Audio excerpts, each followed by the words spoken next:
Elon. ममता बहुत ही सीधी और प्यारी लड़की थी, वहीं सुनील एक सरल और आगे बढ़ने की सोच रखने वाला लड़का। सुनील, बेटा सुनील कहाँ है? अरे जरा एक गिलास पानी तो दे दो। हाँ माँ, अभी आया। क्या माँ, पानी तेरे सर के पास ही तो रखा है। क्या हो गया है, तबीयत खराब है क्या? अरे नहीं नहीं, वो उठने का मन ही नहीं कर रहा था, तो देखा ही नहीं। वैसे क्या कर रहा है? यहाँ बैठ ना मेरे पास। माँ पढ़ रहा था। वो कहना नौकरी में तो वक्त नहीं मिलता, अब ऑफिस से घर आकर ही तो वक्त मिलता है। अच्छा ठीक है, पढ़ ले जा बेटा। सुनील पढ़ लिख कर और आगे बढ़ना चाहता था, लेकिन माँ की तबीयत खराब देखकर सोचता है कि शादी ही कर ले। कब तक माँ का ख्याल वो अकेले रख पाएगा? तो एक दिन, माँ ये ममता है, मैंने इससे शादी कर ली है। तुम्हारी तबीयत भी ठीक नहीं रहती, तो मैंने सोचा शादी कर लेता हूँ। घर संभालने वाली और तुम्हें संभालने वाली कोई आ जाएगी तो अच्छा रहेगा। माँ अचानक से सामने बहू देखकर हैरान रह जाती है। बेटा ये क्या बात होती है? न बैंड, न बाजा, न दहेज, न शगुन, ऐसे कैसे बहू आ गई? माँ तू तो जानती है, मैं नौकरी के साथ पढ़ाई कर रहा हूँ, तो कहाँ से इतना पैसा बचा पाता कि धूमधाम से शादी करता। वैसे भी माँ, लोग तो आकर खाकर निकल जाएंगे, इसलिए बस वैसे ही। माँ जी, मैं आपका ख्याल रखूंगी। वैसे भी ये आगे की पढ़ाई कर रहे हैं, अच्छा कुछ कर गए तो सबके दिन फिर से अच्छे आ जाएंगे। सास को ममता की बात ठीक तो लगती है, लेकिन मन में कहीं ना कहीं लगता है कि कहीं बहू बेटे को लेकर फुर्र ना हो जाए और फिर तो वो रह जाएगी अकेली। बेटा देख, मेरा जो कुछ भी है वो सुनील ही है, और सुनील का भी अब इस दुनिया में मैं ही हूँ और कोई नहीं। क्या सुनील? बिल्कुल माँ, लेकिन आज से ममता भी मेरे जीवन का अहम हिस्सा है, जैसे तू है। सास को बड़ा बुरा लगता है कि उसकी सल्तनत में कोई और हिस्सेदार कैसे हो सकता है। कैसे कोई और उसके 30 साल के बेटे की जिंदगी में अचानक से आकर बराबर का हिस्सेदार बन सकता है। देख बहू, मैं भले थोड़ा बीमार रहती हूँ, लेकिन इसका मतलब यह नहीं कि घर की चीजों में मेरा कंट्रोल खत्म हो गया है। मैं आज भी इस घर की रानी हूँ, समझी? बेटा सोचता है कि ये माँ को अचानक से क्या हो गया। कल तक जो माँ कहती थी कि जिंदगी का कोई भरोसा नहीं, वो अचानक से जंग के मैदान की झांसी की रानी कैसे बन गई? माँ क्या हो गया है? सब ठीक है ना? अचानक कैसी बात कर रही हो? ममता का आज पहला दिन है, स्वागत करो उसका। आसपास की आंटियों को बुलाओ, नई दुल्हन की मुंह दिखाए करवाओ। खैर, सास होने का फर्ज निभाती है और बाद में एक सहेली के साथ बाहर निकल जाती है। क्यों रे, बताया नहीं कि बेटे का ब्याह कर रही हो? वैसे तो सारा दिन हम ही में घुसी रहती हो। अरे मुझे भी तभी पता चला, यूं अचानक सर पर लेकर आ गया। कहता है बहू है माँ तुम्हारी।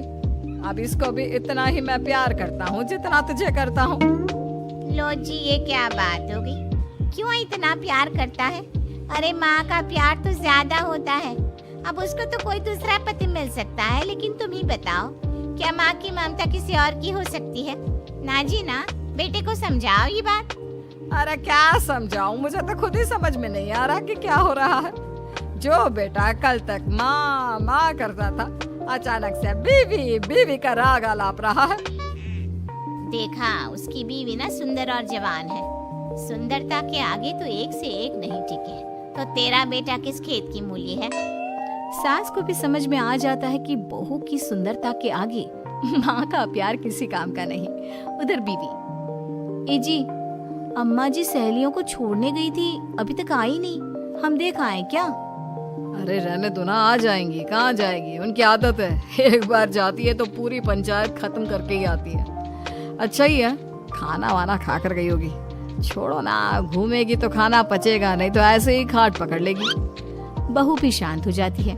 उधर सास सोचती है कि आज थोड़ा देर से ही घर जाती हूँ, जब बेटा परेशान होकर ढूंढेगा तब मजा आएगा।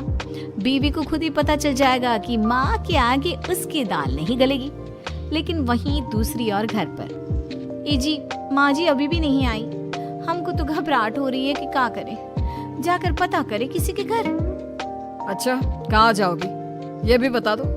पहला दिन है तुम्हारा इस घर में, और एक ही दिन में मोहल्ला छानोगी क्या? हाँ, तो आप भी तो नहीं जा रहे हैं ना, हमको फिक्र हो रही है। अरे यार, ये रोज का है अम्मा का, खाओ और सो जाओ। बस फिर क्या था। बेटा बहू खाना खाते हैं और कमरे में सोने चले जाते हैं। उधर जब सास को कोई देखने नहीं आता तो वो हार कर घर आ जाती है, जहाँ वो देखती है कि सारे घर की लाइट्स बंद है। सास को गुस्सा आता है। बहू, ममता बहू कहाँ हो? लेकिन सारे दिन की थकी बहू को ऐसी नींद आती है जैसे किसी ने भांग की गोली खिला दी हो। वो तो नहीं उठती। उठकर आ जाता है बेटा। क्या बात है अम्मा, काहे चिल्ला रही हो? अरे सो जाओ ना, सुबह की थकी है बहू, वो सो रही है। जोर से बोलोगी तो नींद खुल जाएगी उसकी। माँ को गुस्सा आ जाता है। फिलहाल तो सो जाती है, लेकिन मन ही मन ढेर सारा जहर बहू के लिए भरा होता है। सुबह बहू चाय बना रही होती है कि सास धीरे से गैस तेज कर देती है, जिससे चाय का बर्तन जल जाता है। और जैसे ही बहू चाय का बर्तन उठाती है उसका हाथ जल जाता है। मेरा हाथ जल गया। वो जोर जोर से चिल्लाकर इधर उधर भागती है कि सास थोड़ी देर में उसके हाथ में पानी डाल देती है। हाय रे बहू, क्या कर रही हो? पहली बार रसोई छुई हो क्या? सासू माँ गलती से गैस तेज रह गई थी और बर्तन जल गया, जिससे मेरा हाथ जल गया। हाय रे, कितना गंदा दाग। छी छी छी छी, मुझे तो उल्टी आ रही है तेरा गला हुआ मांस देखकर। तू ना मुझे अभी साथ से खाना मत लगाना। बहू भी खुद का हाथ देखती है तो उसे भी रोना आ जाता है। कुछ दिनों के बाद सास की सहेली आती है। बहू चाय बनाकर लाती है। उसके जाने के बाद सहेली कहती है, बहू की सुंदरता ऐसी है कि कोई भी दीवाना हो जाए। वैसे तेरे बेटे का क्या हाल है? अरे वैसा ही है, बहू के पीछे लट्टू। क्या करूं, कुछ समझ में नहीं आ रहा। मैंने तो बहू के चेहरे पर दिवाली के पटाखे की चक्री फेंक दी, उसका पूरा चेहरा जल गया। अब देखो ना रही सुंदरता, और ना ही अब मेरा बेटा उसे पूछता है। अरे अब तो वो उसे छोड़कर दूसरी भी देखने को बोल गया है मुझे। बहू सारी बात सुन रही होती है। आंटी एक बात बताइए, क्या भरोसा है कि दूसरी सही आए और आपके अनुसार रहे? देखिए आंटी, मेरी सासू माँ को गलत बात सिखाने की जरूरत नहीं है। हमारा परिवार साथ में खुशी से रह रहा है। देख बहू, मेरी सहेली की बेइज्जती ना कर, वही अच्छा रहेगा तेरे लिए, समझी? बहू नहीं मानती है। वो बार बार उनकी सहेली को घर से निकल जाने को कहती है। तभी सास की सहेली पास के चूल्हे से लकड़ी लाकर बहू के चेहरे पर लगा देती है। बहू जोर जोर से रोने लगती है। अरे ये क्या कर दिया? मैंने कहा किया, ये तो तूने किया। तू ही नहीं चाहती थी कि बहू बेटे के साथ रहे, भला मैं क्यों करूंगी? मैं तो चली, निपटो अब। बहू रो रही होती है, दर्द से चिल्ला रही होती है, लेकिन सास उसे डॉक्टर के पास नहीं ले जाती। तभी पति आता है। क्या हो गया ममता? ये दाग कैसे लगा? कैसे जली?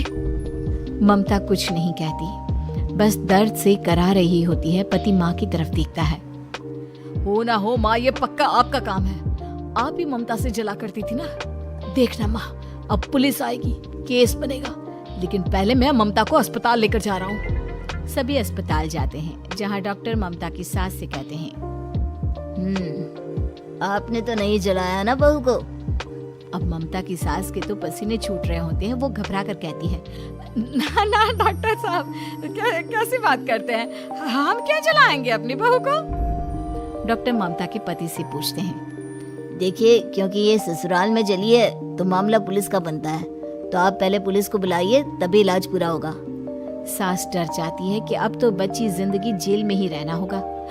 रहने दीजिए ना, पुलिस को क्यों बुलाना? सारी हंसी खत्म हो जाएगी जब पुलिस के डंडे पड़ेंगे। बहू को जलाना भले ही बहुत आसान हो, लेकिन उसके बाद सारी जिंदगी जेल की हवा खाना। सास डर जाती है। पुलिस आती है। पास लेटी दर्द से करा रही ममता स्टेटमेंट देती है। तो क्या हुआ था? कैसे जली आप? ममता पास खड़ी सास को देखती है। बेटी बताओ, कैसे जल गई तुम? ओए, काका का किरण वाली शाहरुख, चुप, बिल्कुल चुप। सास चुप। सभी इंतजार करते हैं कि ममता क्या बोलेगी। जी, मैं खाना बना रही थी, लकड़ी उड़कर मेरे ऊपर गिर गई और मैं जल गई। सास बहू की बात सुनकर रोने लगती है। देखा माँ, कितनी समझदार है ममता। ये चाहती तो, हाँ बेटा, ये चाहती तो मैं आज जेल में होती। मुझे माफ कर दे, मैं आगे से अभी कभी ऐसा नहीं करूंगी। बहू के साथ मिलकर रहूंगी, मुझे माफ कर